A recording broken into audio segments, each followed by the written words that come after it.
All right, let's talk about one of the most inspiring books out there, Paulo Coelho's The Alchemist. This isn't just a story. It's a guide, really, to chasing your dreams, finding your destiny, and uncovering the treasure that's meant just for you. So let me ask you something, and this is really the core of the whole book. You know that dream you keep having? That little nagging feeling? That goal you can't shake? What if it's not just some random thought? What if it's actually a map, pointing you toward your true destiny? Okay, so our story kicks off in Spain. We meet this young shepherd, Santiago. He's a simple guy, pretty happy with his life. But he's got this itch, you know? He wants to see the world. And for now, being a shepherd kind of lets him do that, just on a smaller scale. His whole world, really, is his flock of sheep. They're his buddies, his responsibility. Life's pretty straightforward for him. He travels, he reads, he sleeps out under the stars.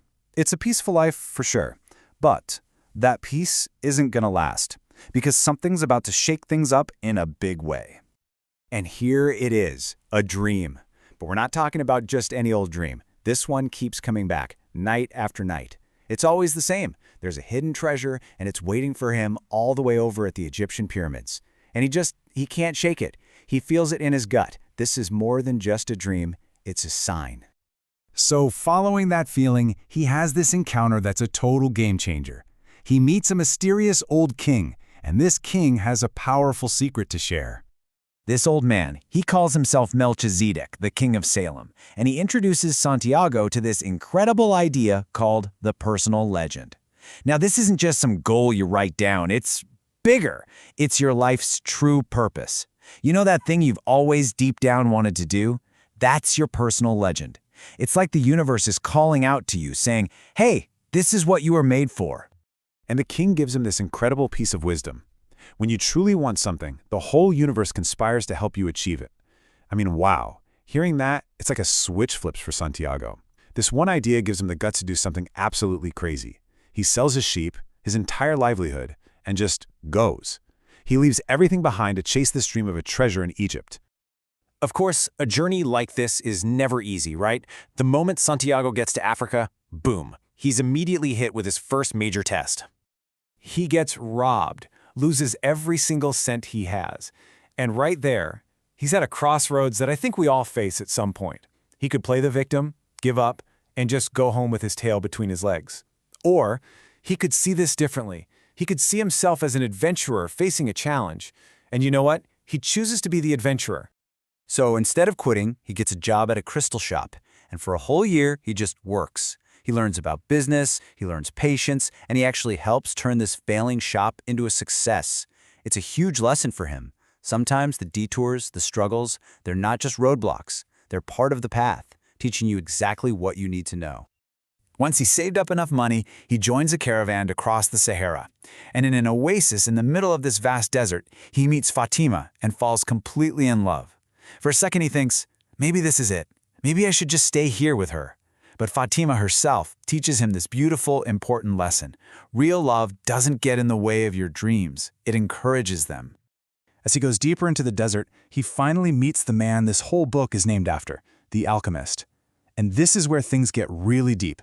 This is where Santiago's real spiritual training begins. So what does the Alchemist teach him? It's actually pretty simple, but it's also incredibly powerful. Listen to your heart. It knows everything. He teaches Santiago to trust that inner voice, to pay attention to the signs the universe sends, and to understand that his heart is already connected to this spiritual energy that connects everything, what they call the soul of the world. Okay, so all this spiritual talk gets put to the ultimate test. They get captured by a desert tribe, and Santiago is given an ultimatum. Turn yourself into the wind in 3 days, or you die. I mean, talk about an impossible task, right? He has to use every single thing he's learned just to survive. So how in the world does a boy become the wind? Well, he doesn't panic. Instead, he connects. He actually speaks to the desert. He speaks to the wind. And finally, he connects with that universal energy, the soul of the world. And he does it. He performs a miracle, not through some hocus-pocus magic, but through understanding on a deep level that he is one with everything around him. So after all that, after literally becoming the wind, Santiago makes it. He's finally there, standing in front of the Egyptian pyramids. He's made it to the end of the map. He's ready to find his treasure. He starts digging right where the dream showed him, and he digs and he finds absolutely nothing, just sand. And as if that's not bad enough, in that moment of total defeat, he gets attacked by thieves. They beat him up and take what little he has left. But then, something incredible happens. As the thieves are leaving, one of them turns around and starts laughing at him. He says, "You know, I had a dream just like yours, about a treasure buried in an old church in Spain under a big tree."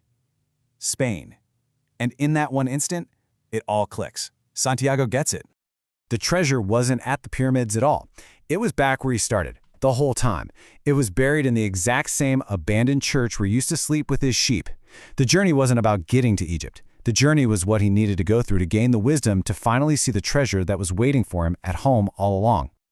So what's the big takeaway from this incredible round-trip journey? Well, the story really boils down to a few powerful truths about life. When you really look at it, it all comes down to this. You have to follow your dreams, because they're your map. You have to listen to your heart, because that's your compass. And you have to understand that every single struggle has a purpose. It's there to teach you something. The journey is what changes you. And that transformation, that faith and perseverance, is what makes you ready to find your true treasure. And that really brings it all back to us, doesn't it? The Alchemist isn't just about some shepherd boy, it's a story for every single one of us. So the question I want to leave you with is this. What journey do you need to take to find the treasure that's already waiting